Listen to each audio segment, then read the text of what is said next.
நாமத்தினாலே இந்த பகுதியில் இருக்கிற எல்லோருக்கும் வாழ்த்துதலை தெரிவித்துக் கொள்கிறோம். அருமையான தாய்மார்களே, தகப்பன்மார்களே, பெரியோர்களே, ஒரு நல்ல செய்தியை சொல்றோம். உங்களுக்கு நான் நல்ல செய்தியை சொல்றோம். அதாவது நற்செய்தியை சொல்ல வந்திருக்கோம். என்ன தெரியுமா? என் ஆண்டவர் இயேசு உங்களை நேசிக்கிறார்மா. உண்மையாகவே இந்த வார்த்தையை யோசித்து பண்ணி பாருங்க. ஒரு தெய்வம் ஆண்டவர் என்னை நேசிக்கிறாரா? ஆமாங்க, உங்களை தான் நேசிக்கிறார்.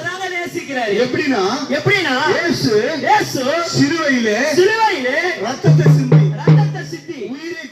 உயிரை கொடுத்து நம்ம நேசித்தாருங்க. அருமையானவர்களே, எப்பேற்பட்ட தெய்வம் பாருங்க. எப்படிப்பட்ட தெய்வம் பாருங்க. எப்படிப்பட்ட தெய்வம் தெரியுமா? அம்மா, நீங்க புள்ளைய பெத்து வளர்க்கிறீங்க. ஆனா ஒரு நாள் இல்ல ஒரு நாள் வார்த்தையில சொல்றான். ஏதோ சொல்றான். லோகமாய் சொல்றான். வேதனைப்படுத்தி சொல்லுவான். ஐயோ ஏண்டா இவனை பெத்தோம் அப்படின்ற மாதிரி கூட ஆயிடும். நீங்க பெத்த புள்ளதா? அந்த வார்த்தையால கொல்லுங்க. யாரா இருந்தாலும் வார்த்தையால இருதயத்தை சதைச்சிருவாங்க.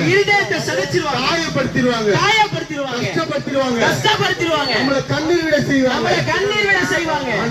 ஆனா ஆண்டவராகிய இயேசு கிறிஸ்து இல்லங்க. அப்படி இல்லங்க. ஆண்டவர் சொல்றாரு அவனை நேசிக்கிறேன். அவனை ஆசீர்வதிப்பேன். நல்லா இருக்கணும். நினைக்கிறாருங்க. நல்லா இருக்கணும் சொல்லி இயேசு நினைக்கிறார். நல்லா வாழ வைக்கணும் சொல்லி ஐயா நீங்க சொல்லலாம். ஏங்க எனக்கு ஒரு கஷ்டமே இல்லையே.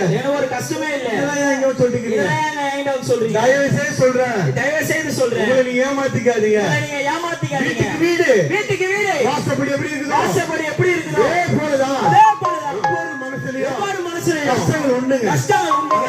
ஆனா அந்த கஷ்டத்தை எங்க போய் இறக்கி வைக்கணும்? எனக்குள்ளேயே தலையெழுத்து அப்படின்னு சொல்லிட்டு நான் வாழ்ந்துட்டு இருக்கேன். ஆனா ஒண்ணு சொல்றேன். நாங்க இன்னைக்கு சொல்ற வார்த்தையை கேளுங்க. நீங்க கேட்டீங்கன்னா ஃப்ரீ ஆயிடுவீங்க. மனசு